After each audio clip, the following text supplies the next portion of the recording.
Hello guys, welcome back to our channel. Sorry for small part, अगली बार guys कोशिश करूँगा कि 2 दिन अपलोड कर दूँ, वो भी लॉन्ग चैप्टर। आज इतने से ही काम चला लीजिए। So let's start the story guys. थप्पड़ों की बरसात, लाल हिट फॉर कॉकरोच। अब आगे अंडस को पूरे हाल में सन्नाटा छा गया। सोनाली का चेहरा एक तरफ झुका हुआ था, वही अनामिका ठीक उसके सामने अपनी पैंट की पॉकेट में हाथ डाले आराम से खड़ी थी। सोनाली को तो कुछ पल समझ ही नहीं आया कि अभी अभी उसके साथ हुआ क्या। उसने अपने गाल में तेज दर्द हुआ। उसने धीरे से मुड़कर सामने की तरफ खड़ी उस लड़की को देखा, जिसने बिना कुछ सोचे अभी अभी उसे थप्पड़ मारा था। सोनाली गुस्से से बौखला गई। उसने गुस्से से दांत पिसते हुए अनामिका की तरफ घूरते हुए धीमी आवाज में कहा, हाउ डर यू। हाँ, फिर एकदम से चीखते हुए कहा, how dare you to slap me you बाईटीसी। अभी वो अपनी बात पूरी करती कि तभी चटाक, सोनाली चीखते हुए सीधे पीछे जमीन पर गिर गई। अनामिका ने उसके बोलने के पहले ही उसे एक और थप्पड़ जड़ दिया। इस बार का थप्पड़ पहले से भी ज्यादा जोरदार था। सोनाली के कान सुनना पड़ गए, दिमाग जैसे ब्लैंक हो गया। वहीं पीछे खड़ी कियारा ने एकदम से अपना एक हाथ अपने गाल पर रख लिया, जैसी वो थापंग उसे ही लगा हो। कहाँ उसने सोचा था कि सोनाली अनामिका को सबक सिखाएंगी, कहाँ वो खुद ही मार खा रही है। वहीं पीछे खड़ी सिया की तो आंखें फटी की फटी रह गई। उसने एक बार अपना चश्मा उतारा, फिर उसे साफ किया और दोबारा पहना, कहीं उसने कुछ गलत तो नहीं देख लिया। वो बस आंखें फाड़े अनामिका कभी को एक बार देखती तो काभी नीचे पड़ी सोनाली को। वही कमीनी ने जब अपनी बेटी की ऐसे हालत देखी तो वो दौड़कर सीधा सोनाली के पास पहुंचकर गुस्से से अनामिका को देखकर बोली, तुम्हारी हिम्मत कैसे हुई अंडस को सोनाली को मारने की। अंडस को, क्या तुम पागल हो गई हो? उसने तो तुम्हें कुछ कहा भी नहीं, फिर क्यों मार रही हो तुम उसे। अंडस को वो गुस्से से अनामिक को घूरने लगी। वही अनामिका ने आराम से अपने कंधे उचकाते हुए कहा, मैंने क्या किया? यही तो इतना चिल्ला चिल्ला कर पूछ रही थी कि इसको थप्पड़ कैसे मारा। मैंने वही बताया, इसमें इतना गुस्सा होने वाली क्या बात है। वही उसकी बात सुन सभी मुंह खोले हैरानी से उसे देखने लगे। इसके कहने का क्या मतलब हुआ कि वो बस उसे समझा रही थी कि थप्पड़ कैसे लगता है, क्या यहाँ कोई मजाक चल रहा है। सोनाली गुस्से, दर्द, आंसू, बेइज्जती और शर्म से भर गई। वो गुस्से से कांपते हुए अपनी लाल आंखों से अनामिका की तरफ मुड़ी। उसके गाल पर अनामिका के 5 उंगलियों के दाग साफ छपे दिख रहे थे, जिससे पता चल रहा था कि थप्पड़ कितना जोरदार था। लेकिन अनामिका अंडस को उसके एक्सप्रेशन ऐसे थे जैसे उसके हिसाब से तो उसने बस उसके गालों को सिर्फ छुआ था। सोनाली झटके से खड़ी हुई और गुस्से से चिल्लाए, तुमने मुझे थप्पड़ मारा? तुम होती कौन हो मेरे ही घर में मुझे थप्पड़ मरने वाली? वही मेरा घर। सुनकर अनामिका ने उसे ऊपर से नीचे तक अजीब नजरों से देखा। फिर उसने अपनी सर हल्का टेढ़ा किया और वैसे ही उसे देखते हुए थोड़े सरकास्टिकली कहा, अब कीड़े मकोड़े भी हर जगह जाते हैं, इसका मतलब ये थोड़ी है अंडस को कि हर जगह जहां वो जाए वो उसके बाप की जागीर हो गई। और तुम तो उन कीड़े मकोड़े से भी बदतर हो, जो दूसरे के घर को अपने बाप की जागीर समझकर भन-भाना रही हो। उसकी बात सुन कुछ दूर मौजूद नौकरों को हंसी आ गई। सिया के चेहरे पर भी पहली बार एक सच्ची मुस्कुराहट आ गई। उसकी बहन सच में एकदम कमाल है, बेमिसाल है। वही अपनी तुलना कीड़े मकोड़े से करता सुन सोनाली का खून खौल गया और वो गुस्से से अनामिका की तरफ दौड़ते हुए उसे मरने आए अंडस को। लेकिन ये क्या अंडस को? तभी अनामिका आराम से अपनी जगह से हट गई, जिसके कारण सोनाली अपना बैलेंस खोकर सीधा मुंह के बल हाथ पैर फैलाए सीधा जमीन पर सीधा सिया के पैरों के पास गिर गई और एक बार फिर उसकी चीख निकल गई। ये सिचुएशन सच में उसके लिए उसकी जिंदगी की सबसे शर्मनाक पल था। एक नौकर ने धीरे से हंसते हुए कहा, ये तो बिल्कुल फैले हुए मेघ जैसी लग रही है। वही उसकी बात सुन उसके पीछे खड़ी एक नौकर को हंसी आ गई और सोनाली के देखने के पहले ही वो चुप गए। वही सोनाली को इस बार उसकी नाक पर जोर से चोट लगी। वो जोर जोर से रोने लगी, बहुत दर्द हो रहा था उसे। सोनाली से धीरे से रोते हुए अपना सिर उठाया और उसका चेहरा देख वही इस बार सिया कभी हंसी छूट गई। उसने बहुत मुश्किल से खुद को कंट्रोल करके रखा था, लेकिन गिरने से सोनाली की आई नाक पकौड़े की तरह फूल गई थी। अनामिका ने अफसोस से अपना सर हिलाते हुए कहा, लगता है इसकी अकल सच में घुटनों में है या उससे भी नीचे। ओह, मैं तो भूल ही गई, ये तो कीड़े मकोड़े की प्रजाति से है, इसलिए थप्पड़ लगने के बाद भी इधर से उधर फरफराने की आदत कैसे जाएंगी। दी, थोड़ा पीछे हट जाओ, कहीं ये लाल कॉकरोच तुम्हें कट न ले। अनामिका ने सोनाली का मजाक उड़ते हुए सिया से कहा, क्योंकि सोनाली का चेहरा बिल्कुल लाल हो गया था और रोने के कारण उसकी आंखों का काजल फैल गया था, जिससे वो बिल्कुल चुड़ैल लग रही थी। राधिका जी ने गुस्से से कहा, ये क्या हरकत है, तुमसे बड़ी है वो और तुमने उसे थप्पड़ मारा, क्या तुम इतनी बदतमीज हो गई हो? अरे शांति से एक दिन गुजरने क्यों नहीं गुजरने देती तुम हमें? वो तो ये बड़ी बली कॉकरोच है। हम, अरे रामू काका जरा किचन से लाल हिट लेकर आना। तो यहाँ एक बड़ी कॉकरोच घर में घुस गई है और यहाँ जमीन पर फैली हुई है। अनामिका ने राधिका जी की बातों को इग्नोर करते हुए कहा। अनामिका ने सामने खड़े एक बूढ़े आदमी यानी रामू काका को आवाज दी। वही उसकी डिमांड सुन रामू काका के साथ सभी नौकर मुंह छुपाकर हंसने लगे। और क्या कहा आपने? शांति चाहिए आपको? अनामिका ने राधिका जी की तरफ मरते हुए कहा। मुझे बहुत दुख के साथ कहना पड़ रहा है कि अंडरस्को अफसोस, शांति तो अब आपके नसीब में ही नहीं है अंडरस्को। राधिका जी उसकी बात सुन स्पीचलेस हो गई और बस गुस्से से उसे घूरते हुए सोनाली के पास गई। सोनाली जो अब जामन पर अपनी नाक पकड़े रोए जा रही थी, अपने लिए कॉकरोच और लालहित स्प्रे करने की बात सुन अविश्वास से अनामिका की तरफ देखने लगी। इस घटिया लड़की का क्या मतलब है कि वो एक कीड़ा है जो भभनाता है और कीड़े में भी कॉकरोची। और क्या कहा इसने अभी के वो उस पर लालहित स्प्रे करेगी? वो इंसान है, कोई जानवर नहीं। ये सब सोचकर और सुनकर सोनाली का गुस्सा सातवें आसमां पर चढ़ गया। वही राधिका जी और कमीनी बस गुस्से से अनामिका को घूरे जा रही थी। तभी एक बार फिर सोनाली गुस्से से कांपते हुए खड़ी हुए और चीखते हुए कहा, तुम घटिया लड़की, तुम्हें छोड़ूंगी नहीं मैं। वो आगे बढ़ी कि तभी उसने अपने बगल में खड़ी सिया को देखा जो अपने मुंह पर हाथ रखे हंसी जा रही थी। सोनाली को और गुस्सा आया। उसने दांत पिसते हुए कहा, बहुत हंसी आ रही है न तुझे? रुक अंडरस्को। सिया एकदम से डर गई। सोनाली एकदम से सिया को मारने के लिए अपना हाथ उठाया ही था कि तभी अंडरस्को किसी ने कसकर उसका हाथ पाकर लिए। वो कुछ समझ पाती कि तभी चटाक, तुम अंडरस्को, चटाक चटाक अंडरस्को। लगातार एक के बाद एक थप्पड़ सोनाली के चेहरे पर पड़े। हर थप्पड़ पहले से दुगना ताकत से मारा गया था। अनामिका जो अब तक भी मजाक कर रही थी, लेकिन जैसे ही सोनाली ने सिया को तकलीफ पहुंचने की कोशिश की, उसकी आंखें सख्त हो गई। वो अब लगातार सोनाली पर थापड़ों की बरसात कर रही थी। ये सब इतना जल्दी हुआ कि किसी को भी समझने का कुछ मौका ही नहीं मिल। राधिका और कमीनी की आंखें खौफ से भर गई। सिया भी एक पल अनामिका को देखकर कांप गई। कियारा की हालत तो और खराब हो गई। वही सोनाली, उसको तो जैसे उसके सारी जिंदगी के पापों का फल एक साथ मिल रहा हो ऐसा महसूस हो रहा था। वो लगातार रोए जा रही थी। उसका पूरा गाल सुन्न पर गया था और अनामिका का थप्पड़ इतना जोर का था कि उसके सामने के 2 दांत टूट गए थे। उससे अनामिका के रूप में मौत नजर आ रही थी। वो रोते हुए अनामिका से उसे छोड़ने की भीख मांगने लगी। वही कमीनी का भी रो रो कर बुरा हाल था। वो लगातार अनामिका को छोड़ने बोल रही थी। तब राधिका जी ने तुरंत सिया के पास आकर कहा, बेटा रोको उसे, नहीं तो कहीं ये लड़की सोनाली को मार ही ना दे, प्लीज रोको उसे, ये पागल हो गई है। सिया एकदम से होश में आए और डरते हुए ही सही लेकिन हिम्मत करके अनामिका के कंधे पर अपना हाथ रखते हुए कहा, अनु रुक जाओ अब बस कर। अनामिका के हाथ एकदम से रुक गए। उसने अपनी लाल आंखों से गुस्से से सोनाली को देखा जो आधी बेहोशी के हालत में थी। उसकी हालत सड़क के भिखारी से भी गैरगुजरी हो गई थी। कामिनी तुरंत उसके पास गई और रोते हुए सोनाली को पकड़ लिया। उसका दिल दर्द से भर गया। आखिर वो सोनाली को अपना बेटी ही मानती थी और अनामिक ने उसकी ऐसे हालत कर दी थी। वो रोते हुए अनामिका से बोली, अरे तुम्हारी दुश्मनी हमसे है तो मुझसे बदला लो, मेरी बच्ची को क्यों तकलीफ पहुंचा रही हो? आखिर क्या बिगड़ा है उसने तुम्हारा? वो रोते तड़पते हुए अनामिका से सवाल कर रही थी। सोनाली की ऐसी हालत देख उसका कालेजा फट रहा था। वही अनामिका बिना किसी भाव के कमीनी की हालत देख रही थी, रोती हुई, बेवश, तड़पते हुए। उसकी ऐसे हालत देख अनामिका के चेहरे पर अजीब सी मुस्कुराहट आ गई। उसे इस हालत में देख उसे अजीब सा सुकून मिल रहा था।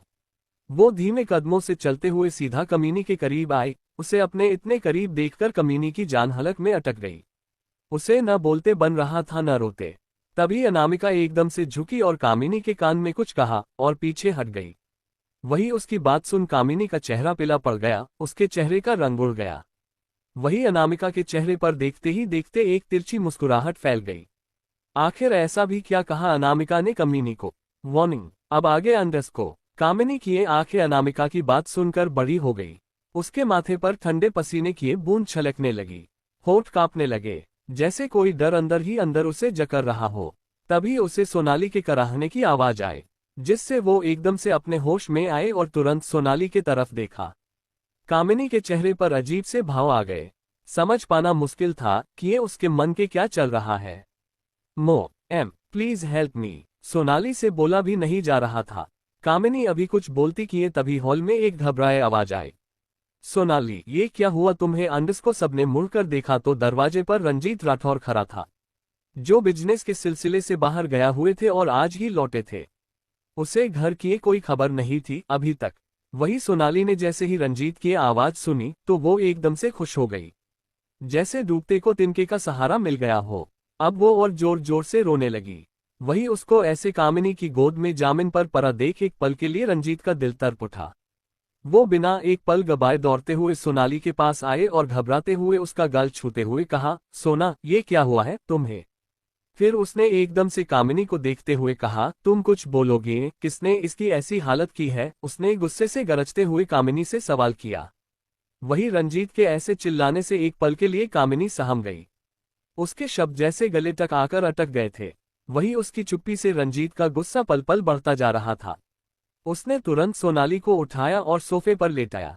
सामने खड़े रामू काका को आवाज लगाते हुए बोला, रामू काका, जल्दी से डॉक्टर को फोन करिए।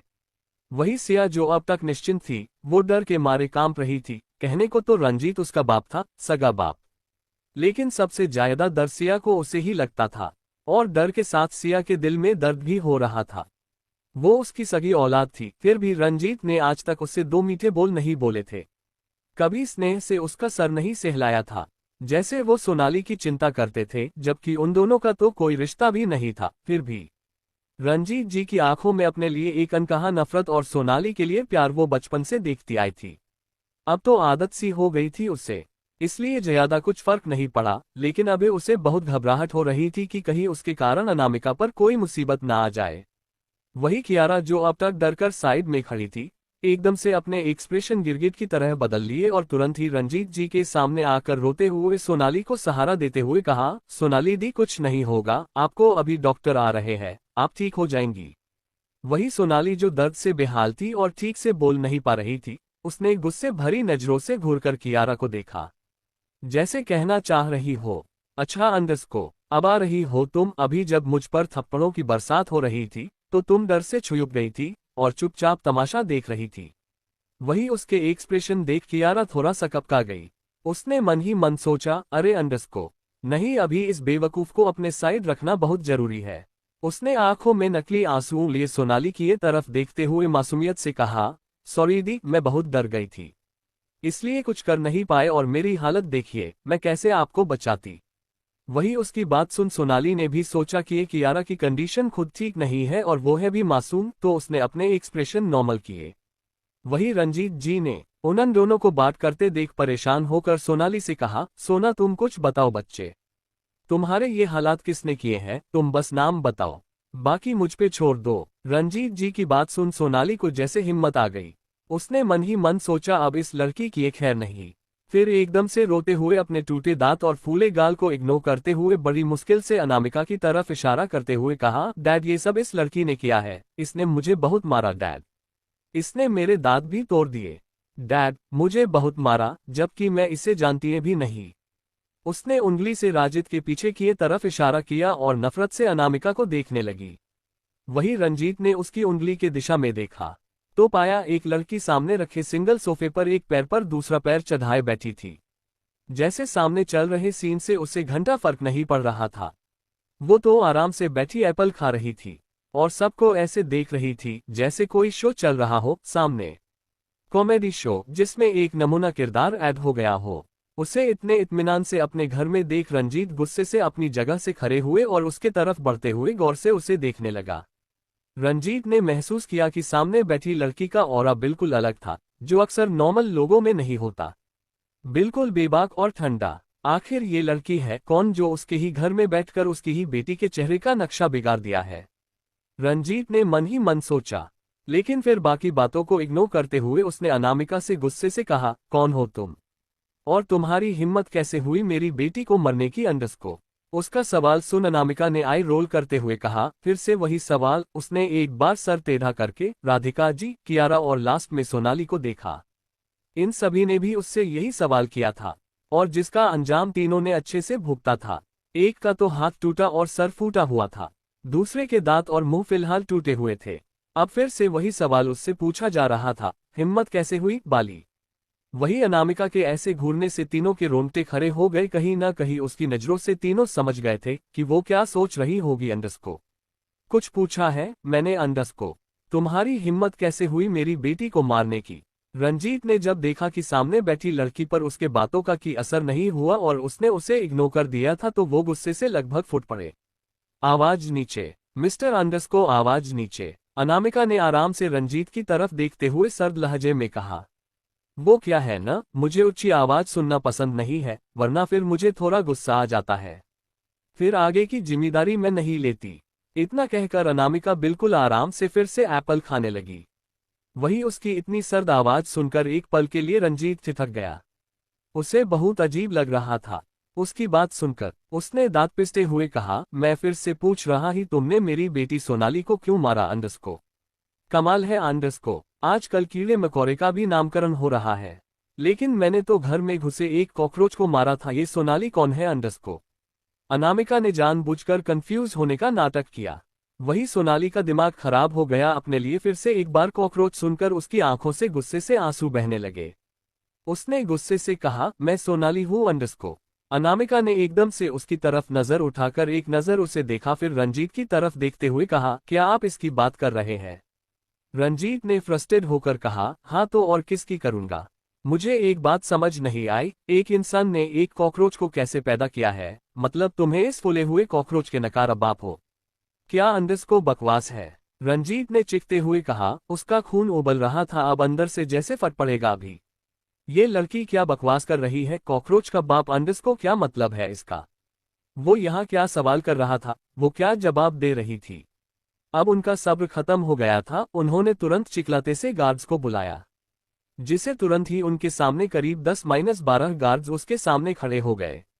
रंजीत ने गुस्से से उन्हें ऑर्डर देते हुए अनामिका की तरफ इशारा करते हुए गुस्से से कहा, इस लड़की को अभी के अभी घर से बाहर निकलो और कड़ी से कड़ी सजा दो, अभी इसी वक्त। लेकिन ये क्या? अंडस को कोई भी गार्ड्स अपनी जगह से नहीं हिला, और तो और सभी से अपने सर झुका लिए थे।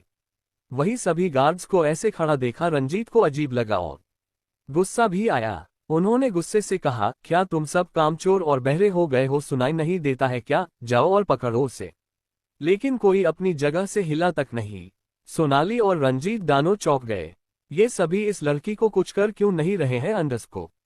तभी गार्ड्स का हेड सामने आया और रेस्पेक्टफुली कहा, सर वो हमारी छोटी प्रिंसेस है, हम उन्हें कैसे डिसरिस्पेक्ट कर सकते हैं?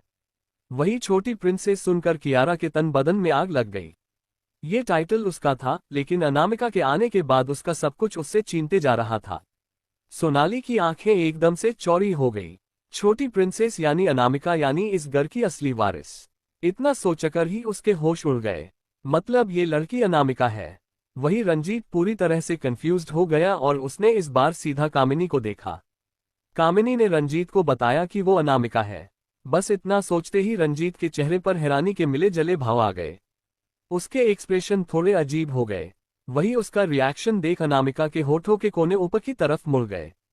उसने अपने 2 उंगलियों से उन गार्ड्स को जाने का इशारा किया, जिससे वो सभी वहां से अपना सर झुकाए तुरंत बाहर चले गए।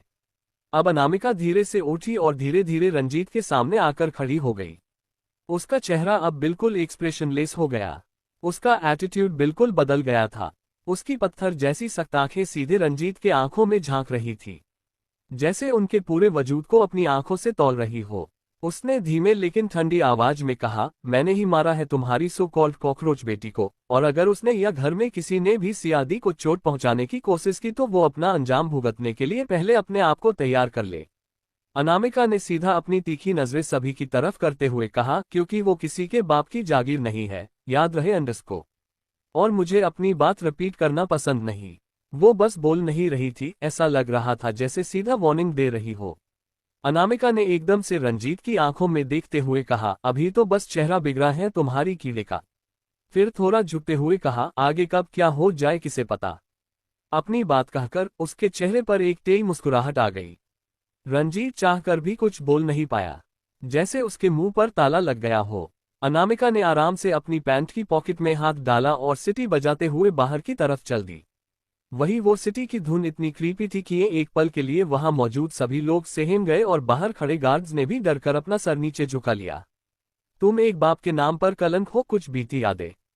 अब आगे। रात का वक्त। दिन में हुए ड्रामे के बाद घर का माहौल टेंशन भरा हो गया था। राघव और राजेंद्र भी घर लौट आए थे और उन्हें भी घर में हुए चीजें और अनामिका ने जो सोनाली के साथ किया, वो सब बातें पता चल चुकी थी। राघव इस बात से बहुत गुस्से में था। पहले कियारा फिर सोनाली, उसे समझ नहीं आ रहा था कि आखिर अनामिका चाहती है क्या है अंडस को। वही दूसरी तरफ स्टडी रूम में माहौल कुछ अलग ही था।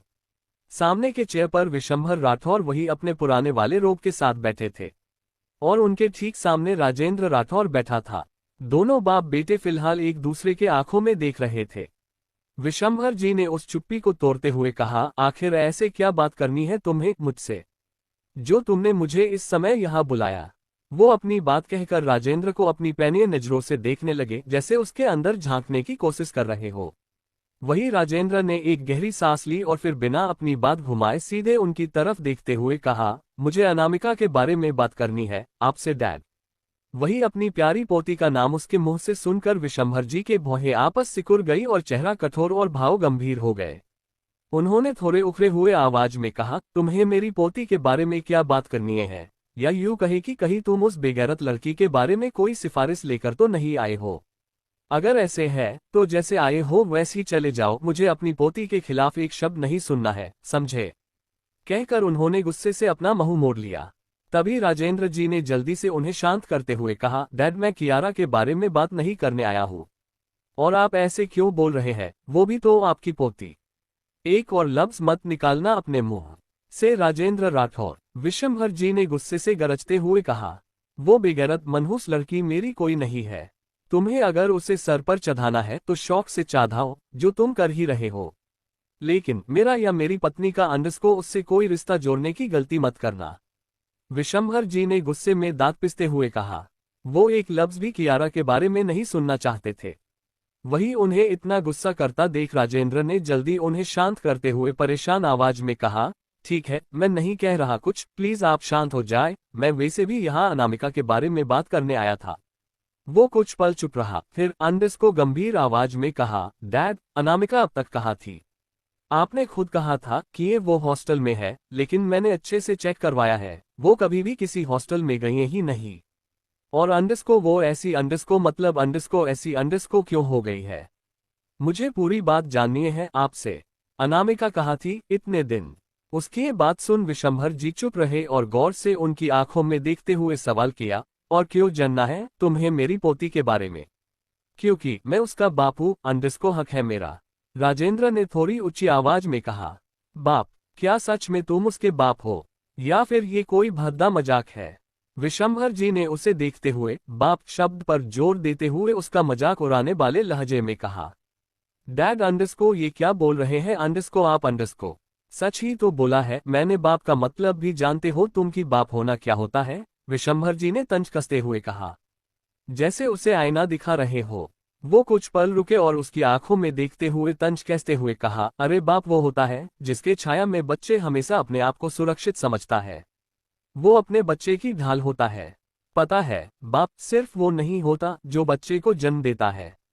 जन्म तो सभी दे देते हैं, पर एक बाप बनना आसान नहीं होता। बाप वो होता है जो अपने बच्चे के हर मुसीबत, हर जख्म, हर दर्द के आगे दीवार बनकर खड़ा हो जाए, जो अपने बच्चों के जख्म देखकर खुद दर्द महसूस करे।